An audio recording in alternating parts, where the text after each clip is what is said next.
I'm ready, damn it. Alright, so last time on D&D Stuffs, the party had entered into the what appeared to be archery training-esque room, and after more or less dicking around in there for a little bit, traveled forward into another room that had crates with a bunch of useless crap in it, but they did find a orcish war axe and a broken glaive, as well as something about an orc. When proceeding into the next big room after the hallway, they found some masks and something else about an orc, and some books on minerals and what they can be used for, more or less, and some ingots that maybe got left there for one reason or another. And while all of this had been going on, Tucson had gone into what you would now call the jail room, and in there he had gotten attacked by a ghast. The ghast was a orc ghast, which is a ghoul. So that was fun. You guys got your asses handed to you a little bit, but in the end you came out on top and killed it. The party then decided to go into a room that went into by two doors. Arim went in the unlocked door, but Tucson decided to go through the other door that happened to have been locked, and after a couple failed attempts, decided to make the door open with a mode other than lockpicking. But by luck of chance, the lockpick still had to be used, because after he broke down the door, the lock was still attached to the wall, and he wasn't going to have any of that shit. And upon picking it, he's now got himself a very nice lock to use for himself. And the party then opened up chests and got loot, albeit Arim once again got paralyzed as he had in the battle against the ghast, and slowly but surely he is starting to develop something mentally about getting paralyzed, considering how many times he's been paralyzed this campaign. This little adventure, especially. Yeah, if it was game half hour. If it was just the fucking plate at the gauntlet, I would have been fine. It happening here once, fine. Not fucking 3 times. Wait, 3 times, right? Yeah. Yeah. It's like 3. Yeah. 3 times. And technically not paralyzed, but immobilized due to the gelatinous cube, and then paralyzed. Anyway, though, the party decided to go through a door near the log pile, but not the one that went south, but the one that went west. And Tucson was the one that took lead. He walked in, he saw a staircase that led downwards, and a hallway that led to his left. As he went down it a little ways, he noticed a chest and another branching offwards way. And the rest of the party was either preparing to go in to follow him or waiting for him to come back. But either way, that is where we will pick up. So before I have Tucson do what he's going to do in his spot, is any of the other party members intending to follow behind him?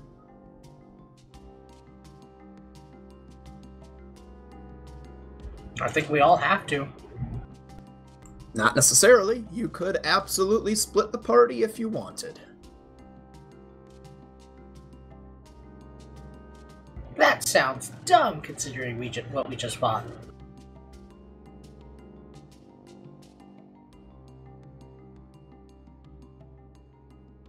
I mean, I think you, me, or actually, at this point, you, me, Cat. I think any of us could have actually killed that thing if it didn't get the jump on us, and we could have kept distance.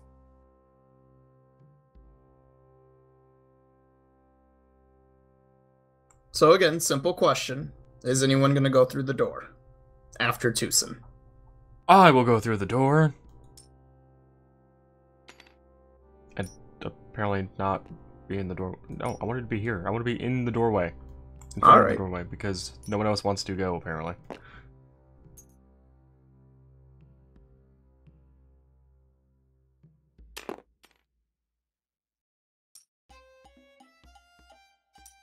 Avina, you are either stuck there or you squeeze past Arim and tell him pardon. Or you don't, Nah, and you just squeeze past him. I don't really care. I'm just waiting. Alright. Well, while Arim is walking through the front door then, Tucson, you see a chest in front of you. I made a search check, mod 20, for traps on the walls or anything out of place.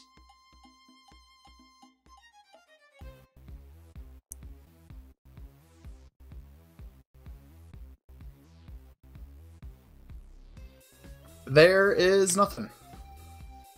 Then I'll walk up to the chest and search it for traps.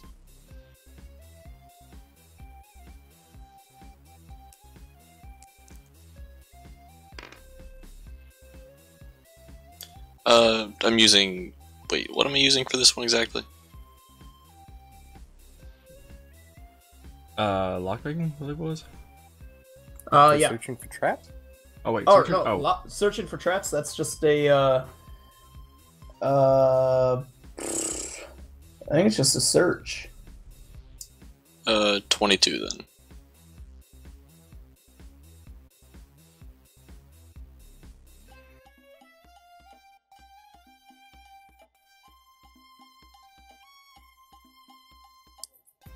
Wish there was a way to make hands smaller. Yeah, seriously. I want smaller hands. You don't want to be Trump.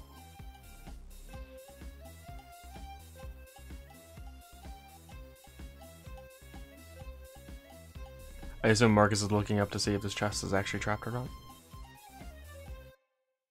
I'm rolling a treasure to see if I want it to be trapped or not. Yeah, fair enough. I hope it's good enough for a paralysis trap, and then he just has you come and open the chest. You got a 22, you said? Yep. There appears to be a glowing glyph on the lock, or where the lock would be. So instead of a lock, there's a glowing glyph. Yep. It's a glyph of locking.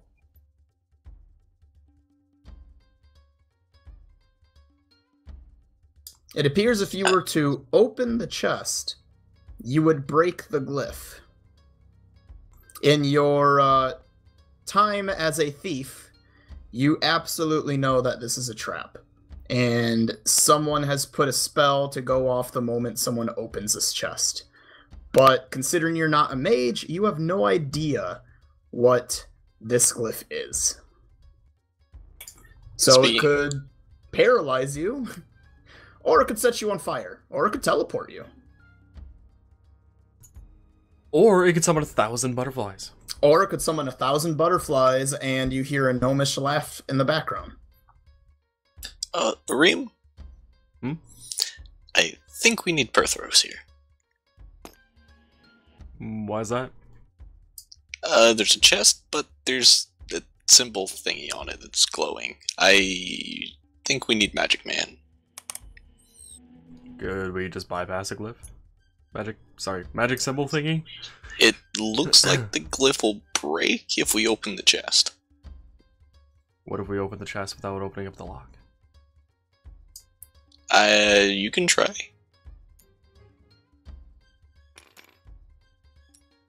Damn you, tidy hallway and trying to place things. I'm gonna do that. Unless someone wants to intervene, because I'm sure you two would have heard that conversation, Avina and Perthos. Unless the door is solid enough and closed for some reason. I'm just gonna be over here and watch. If I can put myself... There we go. I said next. Avina walks up next to Berthos. So you're going to try and bypass the arcane lock? Yes, using very physical methods, Marcus. You trying to smash this. I will examine the lock to see if the glyph is actually entirely on the lock, partially on the chest and the lock, etc.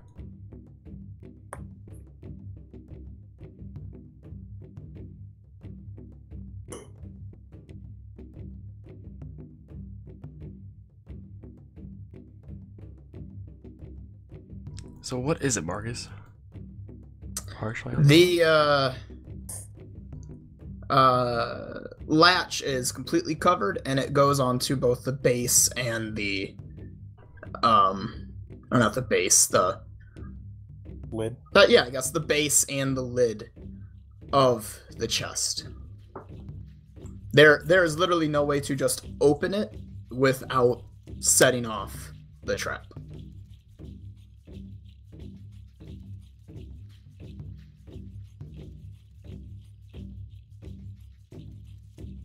Truth be told, you might not even have noticed this if it hadn't have been for Tucson pointing it out, because it's not necessarily glowing, it's just inscribed. Oh, that's fair, but because I was told about it.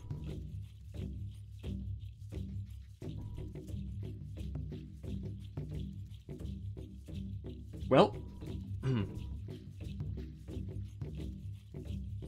I am actually going to pull out my bedroll, put it in front of me, kind of as a makeshift shield, if you will. Put my shield behind that. Take my water skin. Look around very carefully, around the bedroll and the shield. Judge where the glyph is. Take the water skin, open it up, and pour it while trying to pull my head behind the bedroll and shield at the same time onto the glyph, the water and the skin.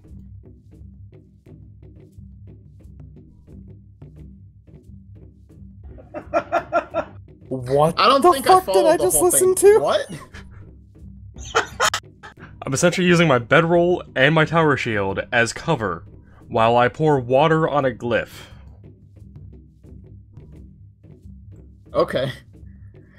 You do this. The water pours over the glyph. Nothing happens. The chest is just a little wet now.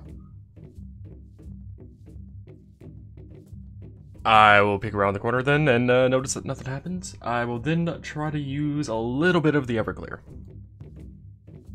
Like half a cup. Okay. You want to waste it, it's good, right? You pour a little bit of Everclear on it. Again, nothing happens. This has not been written on, so to say. It has been inscribed on, or embedded on into the metal part, and then burned on, more or less, onto the chest part. They wanted to make sure that this chest stayed locked. Hey, Cal. What, Tate? You can pour some sugar on it. I don't think he has sugar. I think that's Noah. Yeah, that would be no.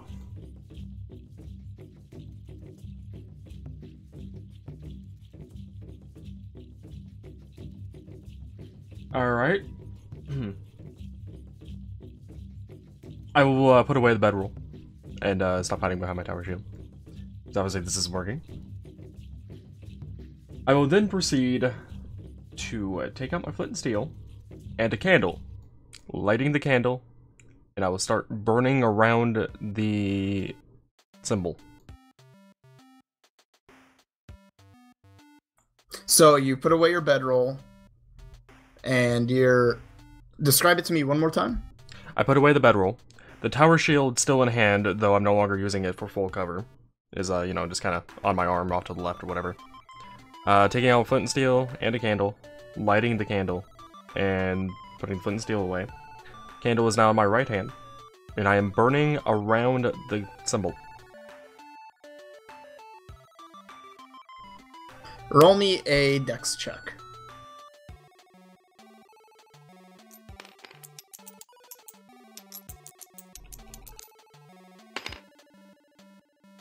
$13.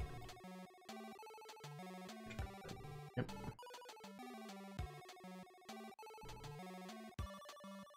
Roll me a reflex.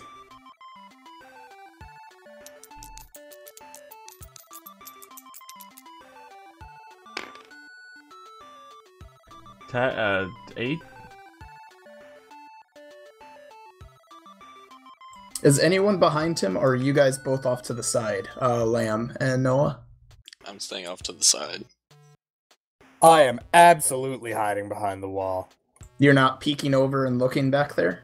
Well, I am, because he's gonna find this fucking hilarious, but... Okay. If you are, Noah, if Tucson is as well, I want you both to roll me a reflex save as well, as this is a very quick thing that's gonna happen. Yours is a bit easier because you're farther back, though. Are you fucking... I'm using a reroll for that. What'd you get? I got a 1. Oh, come A 7 now. total. Would I kill your character this way? Yes. Probably. Because he's being a petty asshole. If you're doing a reroll, pay up. And break your shit, apparently. But by the way, Marcus, why are we just using counters for that? Like we were on the other table. Because I found it funny to use cash. Fair enough. Now it's a 19. Noah, did you have to roll 16. For 16? Okay, you're both fine. Kelb? Can you roll me a fort save?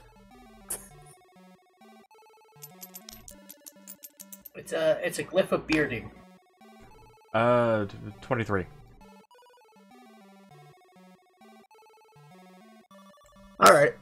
Can I use a reroll? You start to burn around the edge, but you misjudge how much the glyph actually covers, and you wind up hitting the glitch. The glitch? Wow. Hitting the glyph. You summon missing now. Accidentally partially breaking it due to injuring it, and setting it off. As it suddenly starts to glow, you realize what you just did, and two things happen. The chest pops open, and embedded more or less with the chest, popped out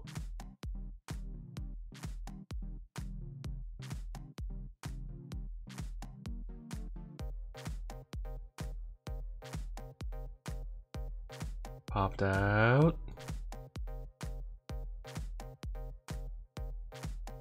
Let me roll it. And before Marcus rolls something about paralyzing.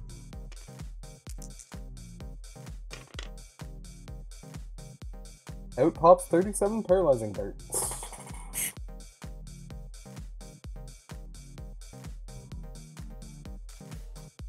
Pops out what anyone that has seen Lamb's character done it. Acid arrow. Hitting you for 3 damage.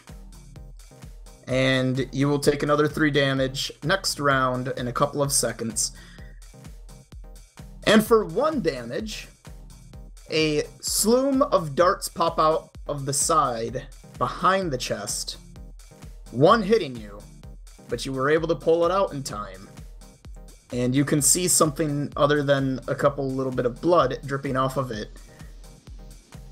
Probably some kind of poison. Potentially some kind of paralysis poison. Maybe, though, just a killing poison. Perthros and Tucson are both able to move their heads out of the way as some darts hit the wall across from the hallway.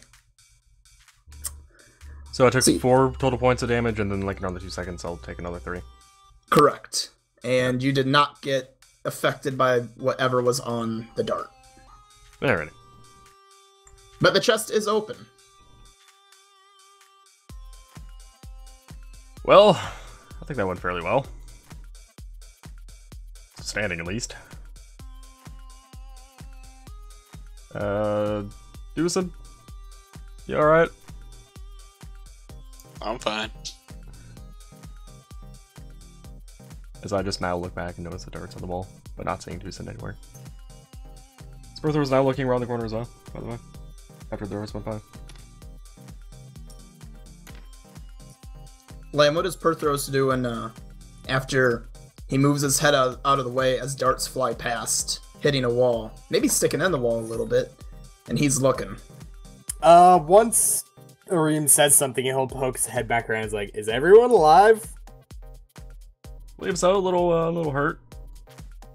Not as bad as that I've already gone through here, but hey, the chest is open. Oh, that's good. Anything fun? I'm about to look inside. Just want to make sure everyone knows was fine. Make sure no one was behind me. So yeah, I'm looking at the chest after that. And calling out as I come across it, what is in the chest. In the chest is a bag with 100 gold, a ring, and a mace.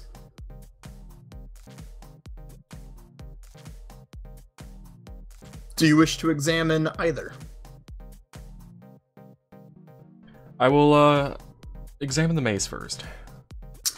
All right. I'll say that you take a couple seconds to look it over, so there's no real need for a roll, and you are able to figure out that this is a masterwork heavy mace, and it is inscribed on it in Dwarven. It says the Left Hand Punisher.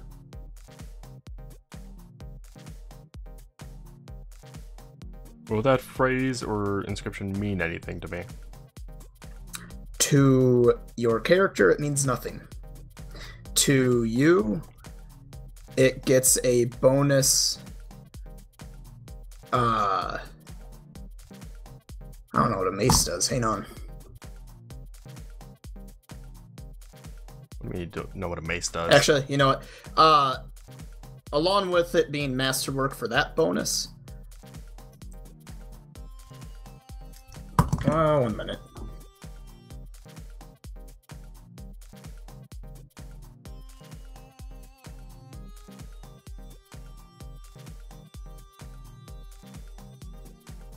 I assume this is a medium weapon then, the mace. Yes.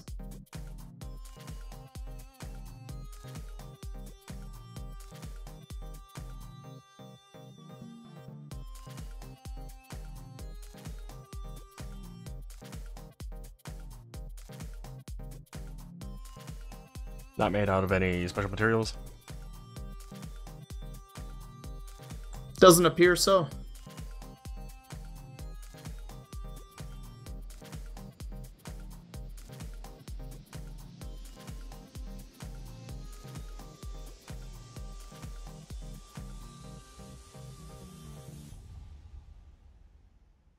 You know what? Instead of calling it the Left Hand Punisher, we'll call it the Breath Taker.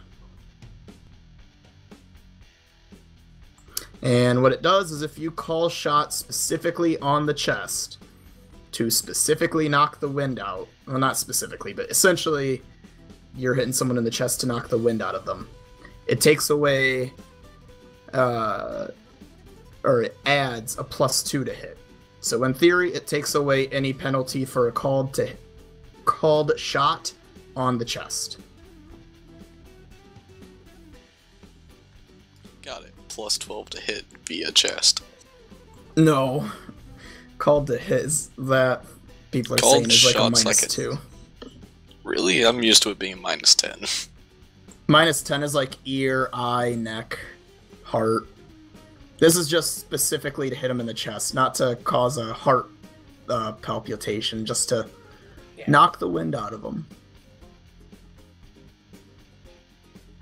Or to cause him to go blind. Try to hit them in the upper left part of their iris and the right eye. That's gonna be like a -20. And only that particular spot, nowhere else.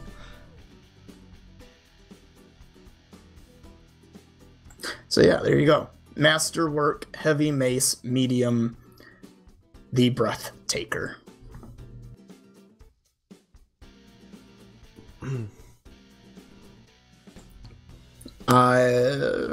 If you wish, you could roll something involving weapon lore, but I don't think your character has a knowledge on weapon lore.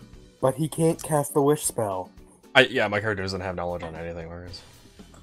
Right, so...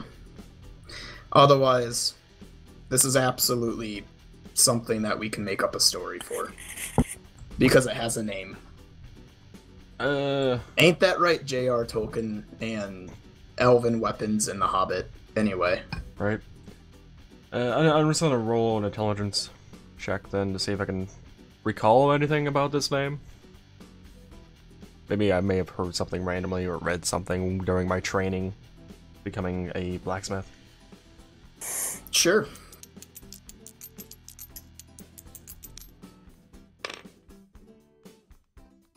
Uh, 18. This dwarven mace was used by an adventurer turned blacksmith turned military official, and it's been missing for a while. You can see why. But it gained its name because the dwarf was very big on trying not to kill, but instead purposely trying to knock the wind out of people so that he can have his fellow troops either kill them or take them prisoner, prisoner being preference.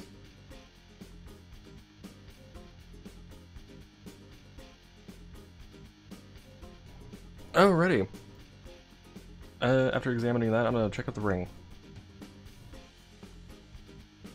The ring is clearly magical. There is some sort of inscription on it. What languages do you know?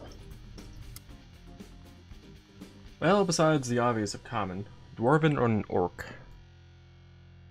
You can't read it.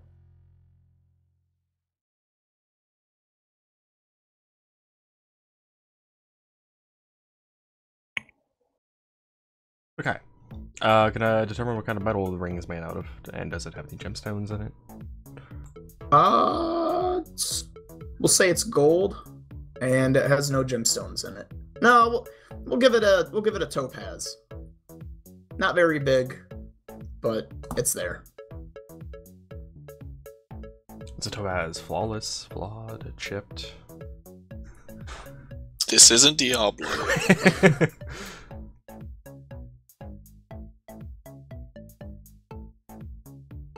Too small to care.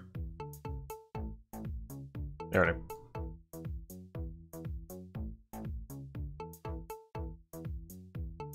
Theoretically, if you wished to sell, a fair market price for the mace would be about 750 gold, and this ring, you're not too sure, depends on the spell that's on it. Honestly, I might keep this mace because I don't have a bludgeoning weapon.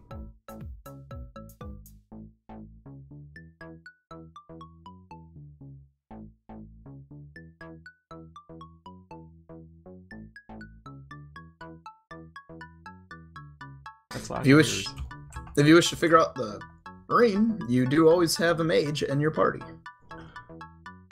Yeah, after finishing looking over the ring, I will call out to Perthros to come take a step forward.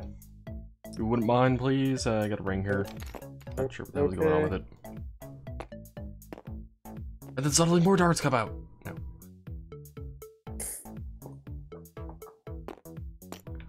We'll hand the ring over to Lamb. Or Perthos. Alright. Is that a spellcraft? It is. Or you can always take 20. Yeah, I'll do that. You sit down, you look at the ring.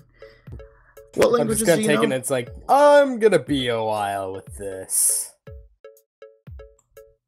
What languages do you I know? have Common, Elvish, Gnomish, Aquan, Draconic. Alright, you can read it. It is a ring of protection. And it says, hold tight to stay safe. Which is alluding to the way that the ring works in terms of story. You put the ring on, and then you more or less make a fist. You hold the ring tight, and it protects you. I will hand it back and say that. I'm a little distracted right now to roleplay. I apologize. I'm figuring half the shit my retort is. Now, Kelb, if your character wishes to roll appraisal, he could figure out a fair price for the ring.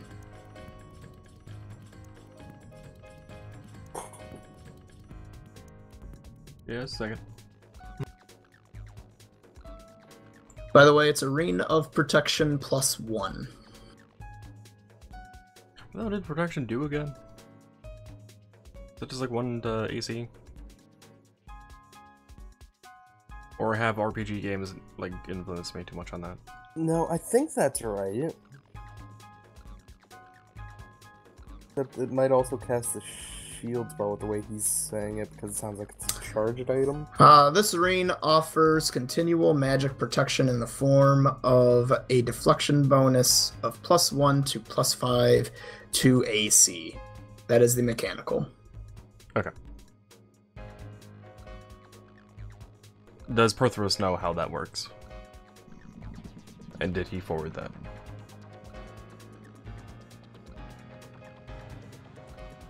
That first thing sounds like a question to Marcus. Yes. And then the second part was the question.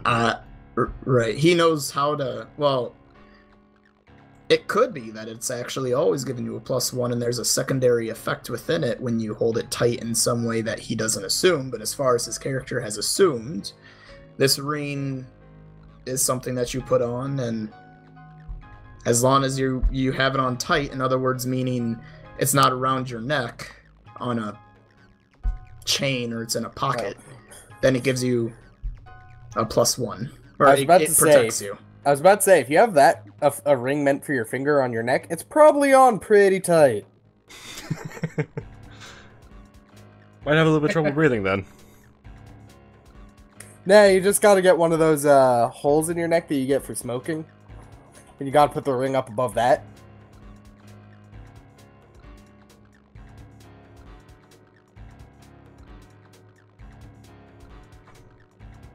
But yeah, if that's a thing I know in character, yeah, I'll say that.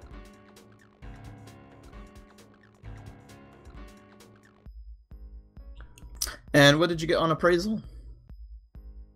I had not rolled that yet because we were discussing other things. Rolling that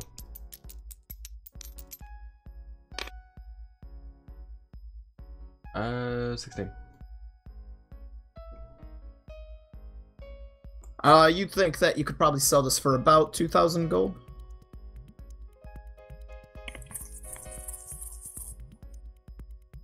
Or I could wear it.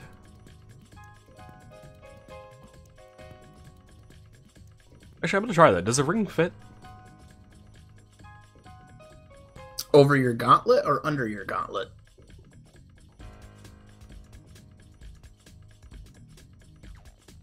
I guess under. Yeah, if you were to take off the chainmail, and whatever else, in a sense, you could easily put a ring on and then put the glove and chainmail that goes on the hand and whatever else back on. Scale mail, by the I way. mean, I'm not you wearing chainmail. or scale mail. You can clearly feel that there is a ring because you're not used to wearing a ring, but it's there. It As far fits. as you can tell, nothing's changed. But then again, sometimes, as an example with the chest, magic doesn't always seem to show itself until it's needed. Okay.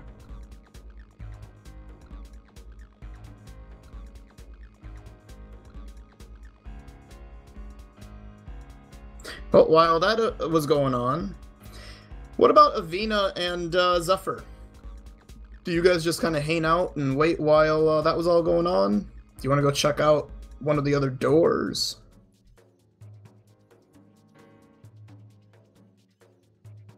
I'm just kind of leaned up against the wall while I wait for any sort of commotion or seeing Avina move forward. Okay. Also, I don't think your characters would have necessarily figured out that the door down that hallway leads into the potions room, even though you can see it as the players. Considering you've gone through multiple doors and you had a battle to kind of distract you, you might not have put 2 and 2 together. That's actually where I was going to head to next.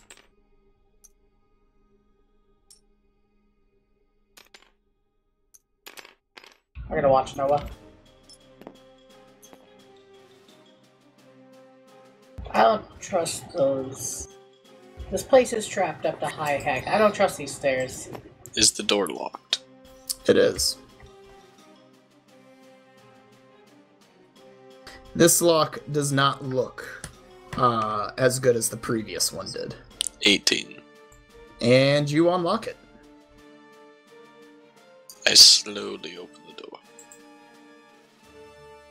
You see the potion room.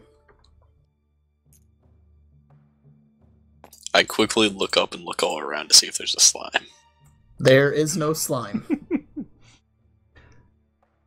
I was kind of hoping there'd be a second gelatinous cube.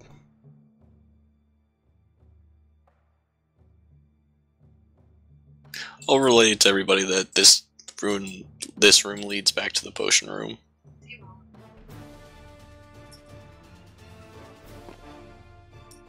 Assuming while looking for the slime, I see the door that I haven't gone through before. Absolutely. You notice that there's a door that you guys never opened.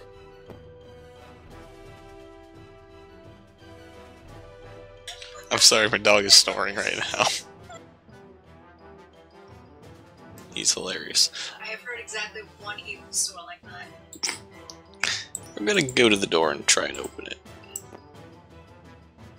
Before you even try to open it, you see that there is a lock. I'm gonna try to unlock it. Go ahead. 18 again. This one does not work. Huh? You didn't unlock it. I'm gonna pull out my Shut up, Lord. I'm gonna pull out the master block or whatever it was that was really fucking difficult. Just look at it for a second. Then I'm gonna go try one more time. Okay. As you go to try one more time, you realize that this is the same kind of lock. This is another master lock. 17. Nope. He's gonna be here for a while. Fuck. Would he able to take 20 on a lock? No. No? Is that not a thing? What's your... Even if he could... Noah, what's your lockpick skill? It's sitting at 11. It wouldn't even be enough. Really? Okay, that's more than the other one then. Yep. This is bad. If you take some time to examine it, you realize this is not just a simple lock. This is not some kind of masterwork lock. This is kind of like almost a gizmo lock. This one is definitely not for lock picking. You have to have a specific key to open it. Okay, Tucson is half insane right now. This is a new kind of lock for him to ever see, though. He can't get it out of his head now. Has he thought about trying to go through the door again? No, he's realized that if he does that, the lock just stays there, and it mocks him. I like how this dungeon is slowly breaking the characters. Me with paralysis, Noah with locks. Noah's found out there are some locks he can't unlock, and it's gonna slowly drive him mad. Can't unlock yet. Right, yeah, you theoretically can. It does have a DC score, but it's pretty big. It also technically has a hardness and a health to it. There was no purpose behind it either in the map generator, so I had to put something in there that makes it worth the fucking lock. Do you also have the hardness and health of it too, marked down, Marcus? Yep. Because we could always try breaking the lock. It's always an option. Might be there for a while. But I do have a pick. I wish I still had Melf's acid arrow. I'd rather break Fucking the stone thing. around the lock and keep the lock. I also have a pick. Tucson could always ask me for my pick and he could start chipping away. Also, Tucson now kind of has a twitch every so often. Until so- the thing's open. Avina, you witness Tucson walk up the stairs and walk past you. As he walks past you, his eye kind of just twitches for a second, and he continues on. Perthros and Arid get done sharing the information about the ring and look down the hallway, and they watch Tucson walk past, kind of just gazing in a 1,000-yard stare as he continues to walk forward. Hey Zephyr, Yes. I think Tucson ran across one of his, I think that door's locked down there. Is there anything you can do about it? You saw him open up the door that's down by the stairs. Oh. So you don't know what he saw that made his mind break. You would probably be safe to assume, for the character, that he found a locked door, but that one is unlocked. He's very twitchy on his way up. I suppose I could try.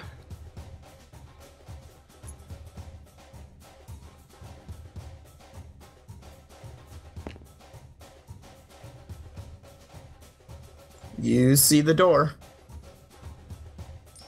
Considering the other two doors are still open, they were never closed.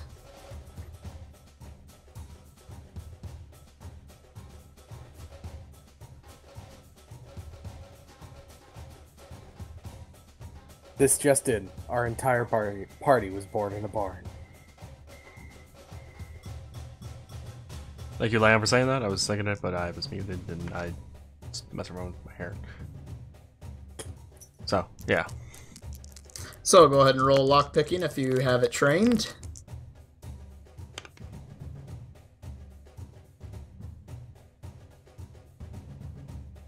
Be right back, Patrick. 26. I'm gonna leave you guys with Kitty. Fantastic, but that doesn't work.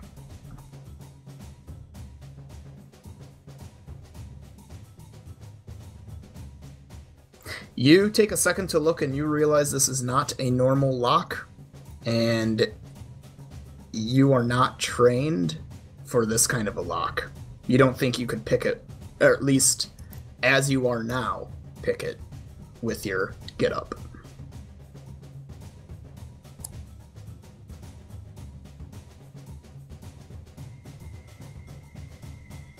I'm gonna try and scan the lock with the book.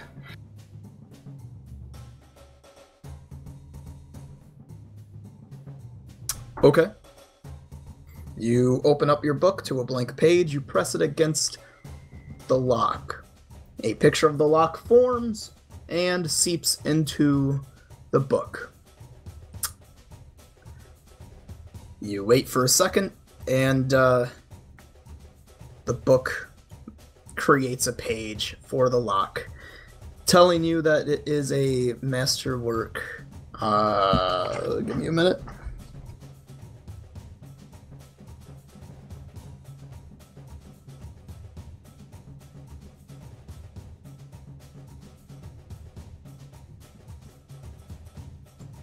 It is a masterwork gizmo lock. These require a very specific key that, when you put it into the lock, you activate the key, and it essentially turns into a couple different keys in the lock, almost like it's an odd version of a combination lock.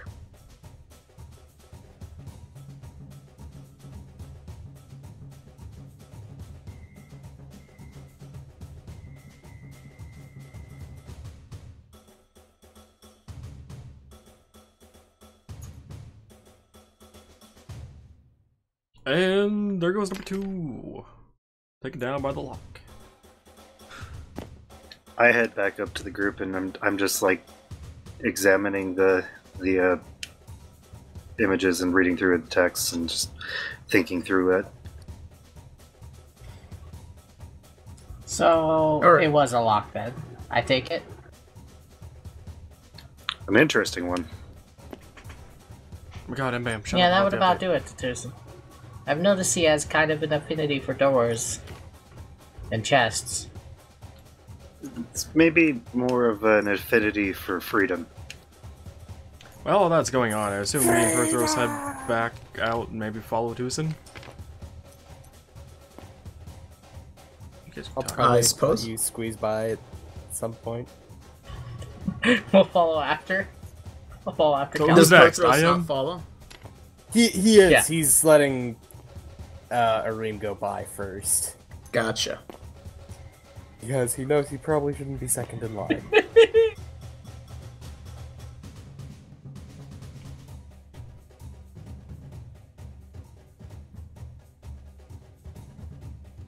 All right. Actually, Is well- that glyph still on the chest? If I close it? Do you? Yes. You close it, and the glyph is on the chest, but it looks like a part of it is damaged. And due to the way that the lock was made, or the glyph was made, you don't think it's going to be usable anymore. But can I approximate what it would have looked like at the time? Yes. Can I copy that down into my book? Real Sure. quick. Okay. This traps the book. Shit. But I didn't load it with magic. Wait, it's already loaded with magic energy. Fuck. Now, whenever you open the book, it causes that to happen. The last arrow. Okay, once I do that, I'll... Back.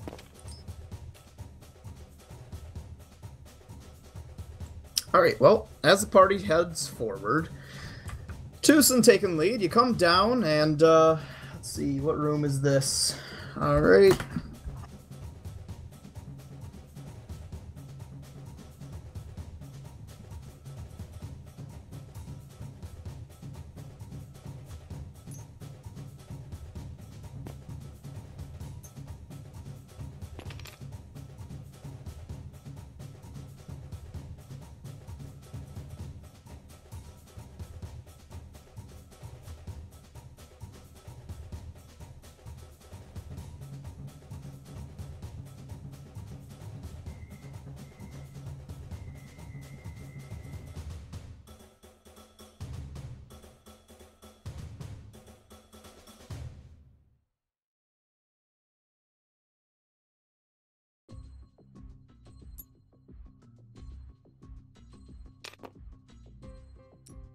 Alright, he heads down into a room that has archways. Does he take a second at all to examine the archways, or no? Yeah. Okay. They are not trapped. I assume that's what he would have been looking for. They are not trapped. But it is very clear that not where he's at now, but back on the previous wall, there was a T-junction, and part of the wall moved inward. You did not do anything, so you would have no inclination as to why it looks like part of the... why it looks like this was walled off, but for some reason the wall moved into the wall. It's because of the damn lever I pulled earlier. It's because of the damn lever Yep. I pulled earlier, wasn't it? Yeah.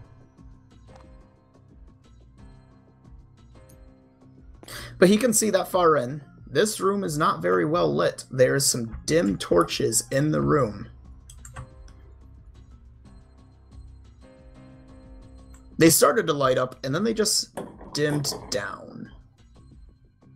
There's still enough light for you to see, but Is there not a dimmer much. switch on the wall?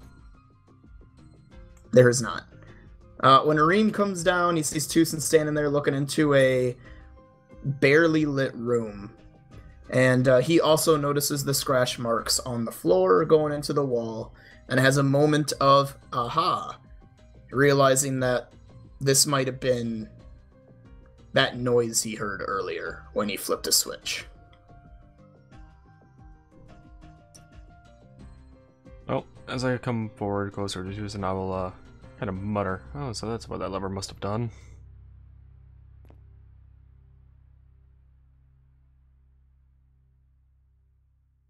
I'm gonna pull out my lantern and look around in the dim room.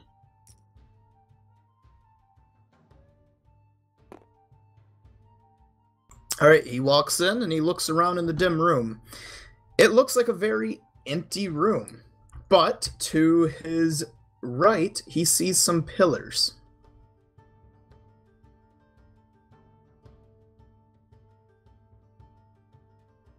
You cannot see if there's anything in between it or behind it.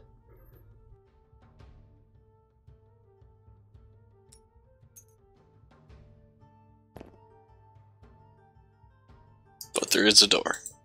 There is a door, and unfortunately for you, it is locked.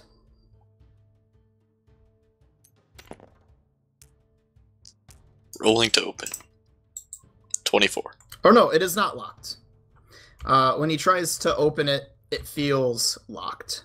Almost as if it's jammed.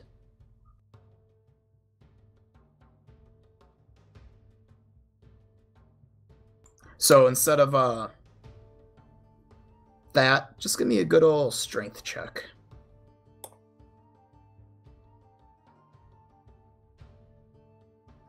Shoulder check the door.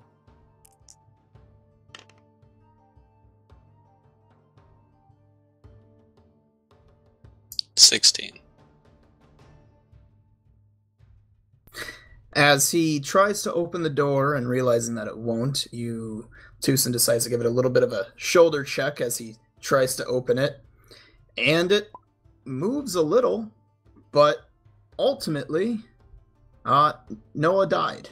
Yeah, Noah? Lamb? What? Yeah, Lamb's out. The hell just happened to Noah? But he doesn't have a demon weapon. And Noah's still in Mumble. Noah doesn't have a disconnect counter. I didn't Hey. disconnect. Lost connection with the game.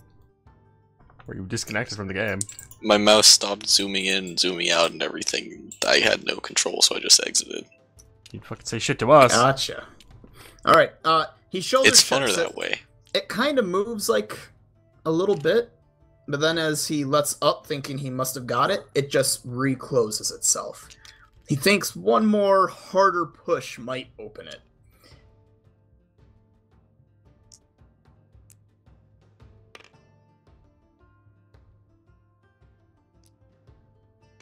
It almost rolled onto an at 20. 11.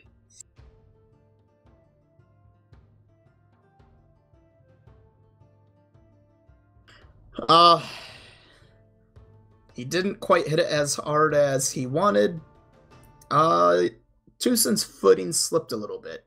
So he hit it, but he didn't move the door this time. But this wasn't his fault, this was just the damn floor.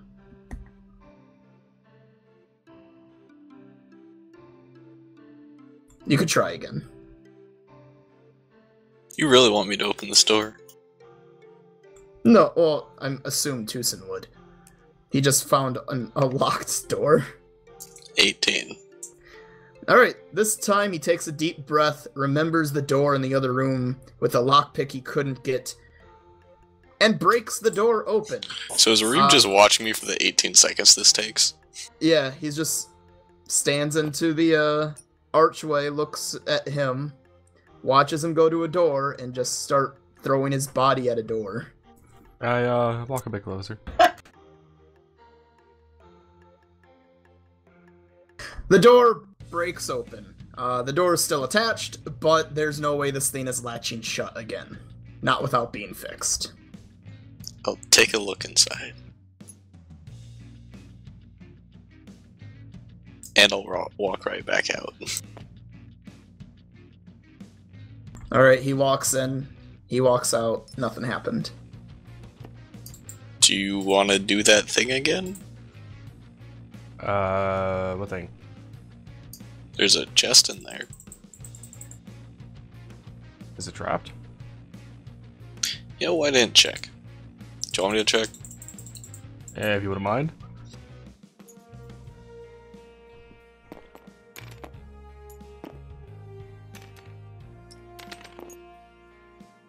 First, I'm gonna check the room. Search check. Yes.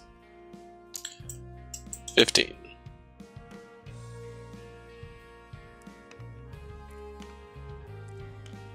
Alright, real quickly, the room, let me describe it to you, has numerous half pillars lining the corridor all the way down to the chest. So it kind of looks bumpy, so to say. Then at the very end is a single torch lighting up the end of the corridor, right above the chest. Got it, redstone torch trap. The ceiling goes up 2 floors, and only goes up 1 floor, but there is a hole in the ceiling there. You can't see that it curves up in game, but as player you can.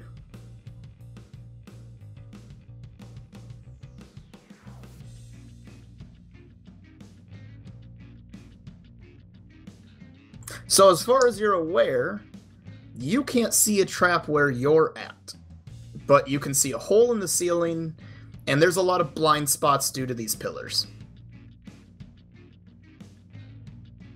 I'm gonna try and hug the left wall that I'm facing and move along the room. Alright. Every 5 feet is essentially where, or every, let's see, 1, 2, 3, 4, 5, 1, 2, 3, yeah. Every roughly 5 feet, there is a pillar. They're not very big pillars, just big enough to not see the full wall all the way down. So if you move forward 5 feet, you'll be right next to the first one.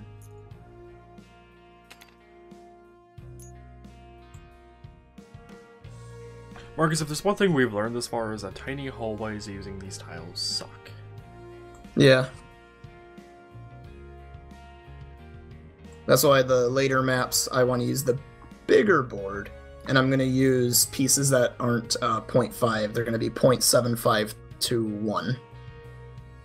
Somewhere in that range. So they're a bit easier. 0.75 to 1. That's a hell of a scale value there, Marcus.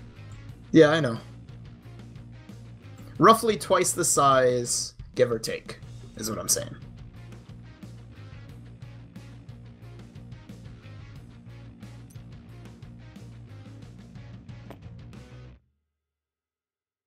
Anyway, did you roll a search to see if there's a trap?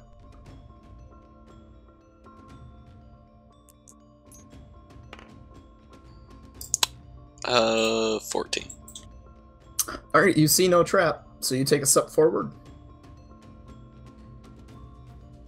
Okay. I put you back because I assume that's where you're searching. Alright, roll me a reflex.